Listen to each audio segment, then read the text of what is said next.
Hey guys, it's Elle. Welcome back to my channel. Today I'm going to be talking about books that emotionally destroyed me and broke me when I read them.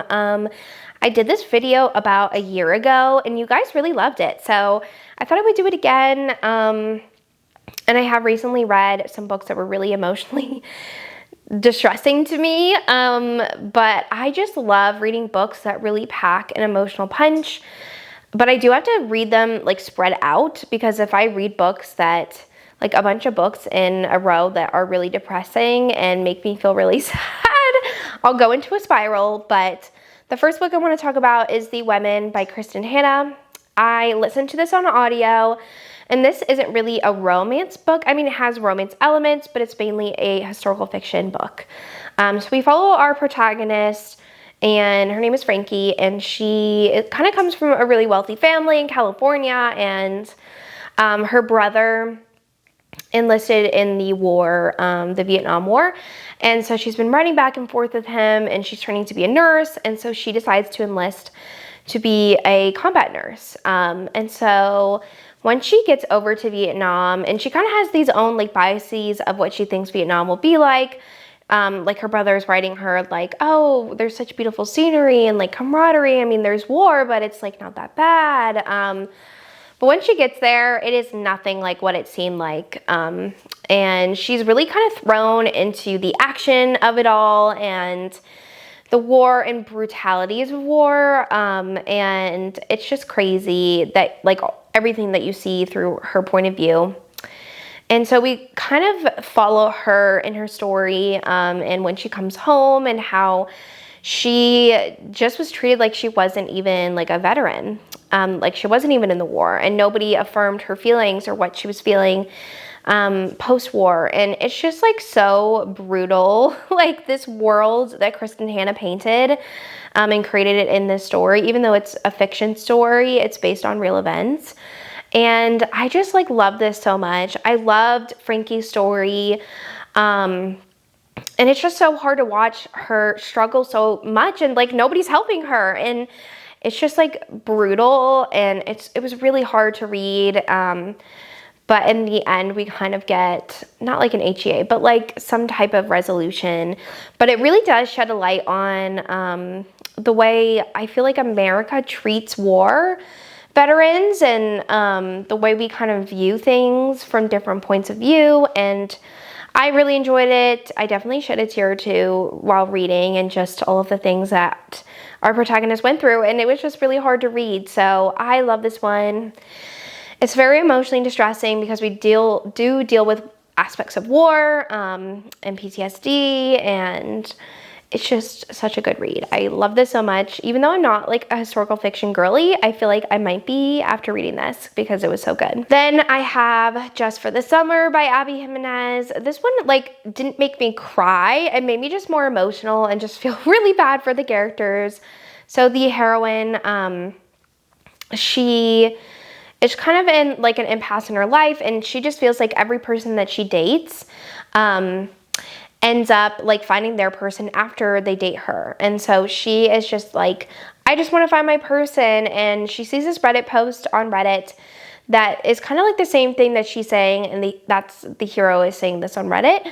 And so they kind of connect and are sharing their experiences, and they kind of decide like, let's like date just for the summer, so we can each find our person after we date each other, because we can X out like this curse, right? And so they end up like going, she's a traveling nurse, and he lives in, I think in like Michigan. And so she starts working there for the summer, and they go on these really cute dates, and it's just so cute. But the thing that broke me was just like her relationship with her, I think it's her mom, or maybe it was his mom, I can't remember. It was one of them had like a really bad relationship with their parents, and it was just so hard to read, and you just felt like so bad for them, and the only reprieve that they had was their little dates that they would go on. And it was just so good, and I love this one, and the hero was just so sweet, and I love their romance. And I just remember reading this thinking like, oh, this is just so sad, and like, but I know that they're gonna have an HEA and figure this out. But it really shed a light on like familial conflicts, and like how you can still love someone even if they did something bad. And I just really, really love this. It was just so, so good. And of course I had to mention the Boys of Tommen series by Chloe Walsh. This series is just heartbreaking, heart-wrenching. I've definitely cried while reading these books. Every couple of books we follow different characters. The first one is Johnny and Shannon, and then the next two are Joey and Aoife. And Joey and Shannon are brother and sister, and so we kind of follow their family conflict, and they both are dealing with abuse at home by the hands of their father. And so that's a really heavy part of this book, and kind of following them and their story, and how Joey is kind of like the father figure to all of his younger siblings, and their mom is just kind of not doing anything because she is manipulated by their father. It's a really, really hard book series to read just because it's so emotionally draining, and it's very, very character driven. Like, not a lot of external plot.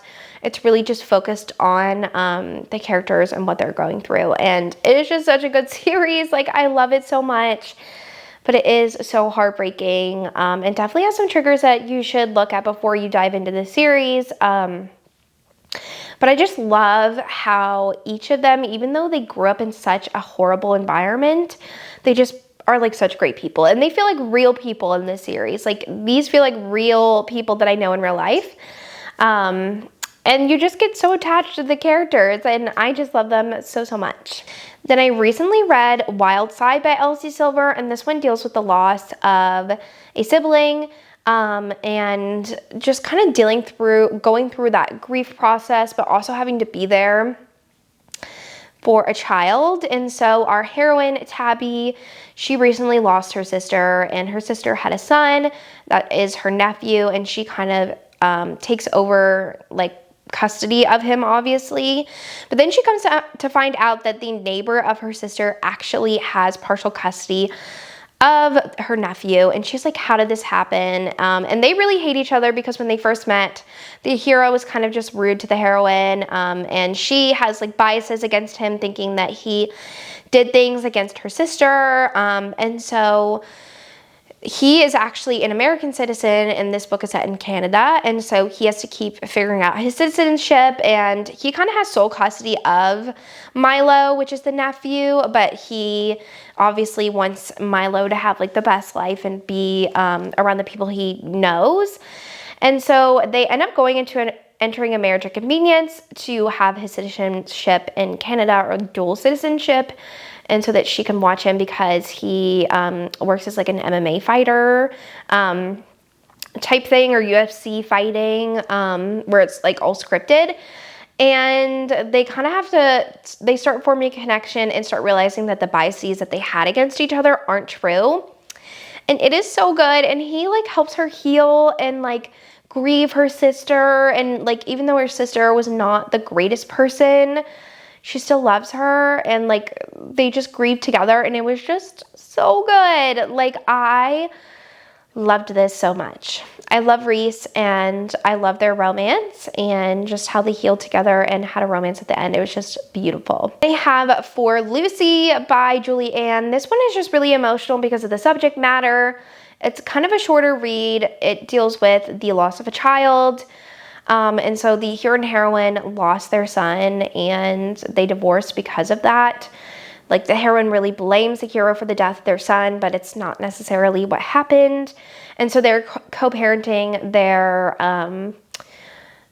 teen daughter, and the heroine is kind of moving on and finding someone else, but the hero still is just stuck loving her, and it's like torture. And we just kind of see their story unfold, and it is just so good. I don't want to like say too much because I want to be a little bit vague, because this is a shorter romance, and there's like major spoilers for things happening in this story. But I just love that like the hero knew the truth, but he didn't want to tell the heroine to like hurt her in a way. And it's just so good.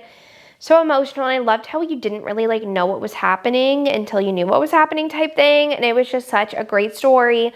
Super emotional, super angsty. Like, you don't know what's going on half the time, and you just want them to be happy and to move on, but they're just still so broken, and it's just like a really, really emotional story. I definitely remember crying reading this and like shedding a tear or two, and it was just so good. The next one that I definitely like sobbed crying listening to was the Grip trilogy by Kennedy Ryan. This one is just so heartbreaking because we deal with like a lot of things that go on when you're in an interracial relationship, and it was just not just because of that, but also the emotionality of this romance. It's kind of second chance, and we deal with a lot of different things in this romance. We're dealing with like police brutality, racial profiling, and like just going through the motions as a couple and realizing the world is just kind of horrible. And it was just such a great story. So our hero and heroine, they were friends when they were younger. The hero is actually best friends with the heroine's brother. And so they kind of were almost a thing. And then they, something happened where the heroine felt she was betrayed by the hero. And she was like, I don't want to go any farther with you in a relationship. And now it is years later and they are working together. She's his publicist. He's actually a artist, like singer, rapper type thing. And she starts working for him and they still have feelings, but she doesn't want to go there, but he really wants to go there with her. And then they're almost both in like different relationships, but they still feel such a strong connection for each other. And it is just so good. Like I loved this so, so much.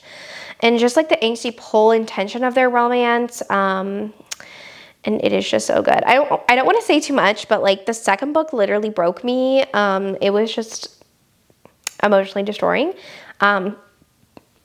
But that's all I really want to say. I'm sorry. I feel like I'm going to spoil things if I say too much, but this was just so good and I loved it so, so much. The last one is Manacled, which I knew I had to mention. This one is a Germani fanfic, and we follow Hermione, and she was a part of the Order, which was like the army against Voldemort. And she ends up getting like kidnapped and taken as a prisoner, or she is a prisoner of Voldemort, and she's given to the High Reeve, which is Draco Malfoy, in this breeding program where they give out Muggle-born witches or lower-class witches to High Lords to breed with them to make babies. And she's given to the High Lord or High Reeve because they think that if she gets pregnant, she will remember her memories from the Order because she has like lost her memories. It also has the amnesia trope. And so she goes and stays with Draco, and it's like horrible, but then you kind of realize they might have a connection to each other, and that's all I'm going to say. But it is such an emotionally destroying book. Like this one, it's so good. It is just like devastating what these characters go through, and it does deal heavily with like the aspects of the war as well. So we see a lot of that in this one, and it's just really hard to read, and you just want them to be like happy and together, but there's so many things that are against them in this world. And that's like the biggest part of this book is that like the world is literally against them. And you're like, how can they get out of this situation? And that's what I love about Germani fanfics, and especially this one, because you just feel like there's no possible situation that they could be together, and that's why it's so devastating. But I love this one. It is just fantastic. It is so good, like completely obsessed and so excited for Alchemized. I pre-ordered the exclusive edition through Waterstones, even though I live in the US. I just needed that sprayed edge spine. It's just so good. So love Manacled, and I'm honestly excited to see what Alchemized is going to be like. Because I feel like they're still going to be like, they're going to be the same story, but like two different stories. Like I'm still going to think of Manacled and Alchemized as like two different things, because she's going to have to change a lot of stuff for Alchemized, but I feel like I'm going to love Alchemized, and I am so, so excited. All right, well, that is the last book I wanted to mention in this one video. I really enjoy all of these romances, and they're super emotional, so definitely check the triggers. And if you don't love reading like emotionally destroying books, maybe like not read any of these. But I love like reading a great emotional romance and just feeling like, whew, that was like a hard one to read. but sometimes those are the best books. So I think my favorite in this list is probably Manacled. I don't know. So many of these I love so much. But for Manacled, leave me like the dark heart emoji if you're still here. But thank you so much for watching, and I will see you guys in my next one. Bye.